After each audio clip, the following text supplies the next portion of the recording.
Hello and welcome again to another Saint Spotlight. Today we are rounding up October. As I mentioned, October is a great feast day month. I really enjoy the month of October. And we are talking about another saint from our lifetime, Saint Pope John Paul II. He was born in 1920 and died in 2005 with a papacy that began in 1978 and lasted for 27 years. Now, normally when a person is on a path to sainthood, they have to wait 5 years after their death before the process even begins. And the process to canonization is a long one. You have to be beatified. You have to then be canonized. There's all these miracles that are involved. For Pope John Paul II, they waived the 5-year period where you have to wait. And he was actually canonized only 9 years after his death. That's how fantastic of a person John Paul II is. He's great. Now I could focus on so many things about John Paul, or JP2, as he's lovingly called. We call him JP2 a lot. He was one of the most traveled popes. He pioneered World Youth Day. He ordered the publication of the Catechism, which is this copy of doctrine that we currently have today and is a beautiful read. He condemned dictatorships. He contributed to world peace during the Cold War. He did fantastic things for Catholics' relationships with both other Christian denominations, other religions. He did this long line of completely fantastic things during his papacy. But I want to focus on one story of his life that still just blows my mind. So in his public appearances, John Paul II never actually wore a bulletproof vest, even though his job as Pope, probably a pretty dangerous one. And he said that it was because he wanted to be physically close to the people that he ministered to, that he interacted with. He actually called danger an occupational hazard during his time as Pope. And on May 13th, 1981, he was shot 4 times by Mehmet Ali Agca. So he survived this assassination attempt. He was shot, and Mehmet was sentenced to life in prison.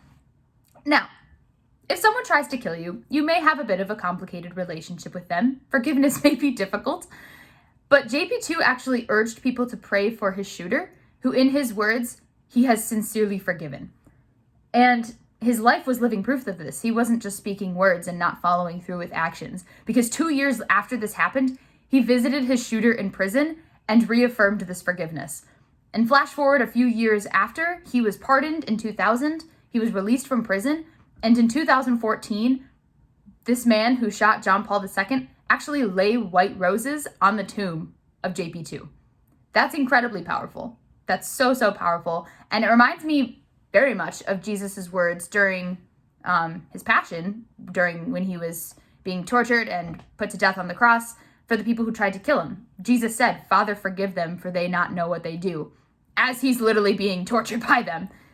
And JP2 is so conformed to Christ that he was not only able to forgive this man who shot him, but was able to have a positive relationship with him. I mean, he visited him in prison. You can see this positive relationship flowing out of this.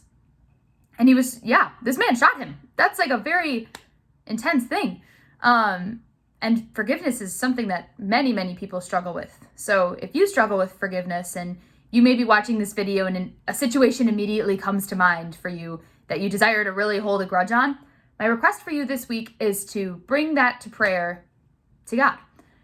Ask for the intercession of JP2, a man who lived out forgiveness in his life, and really shifting that mindset from hardness of heart to forgiveness. And this may not be a complete overnight shift. This is not something that you'll pray one time and you'll feel light and airy and breezy the next day. Maybe it is. I don't know. But JP2 was really able to forgive this man who shot him because of his consistency and time in prayer. Consistency is not something to be disregarded because it really does bring such positive benefits to your relationship with God when you're showing up every single day. So I encourage you to be open to forgiveness in your life, especially in the way that JP2 was during his lifetime. So thank you.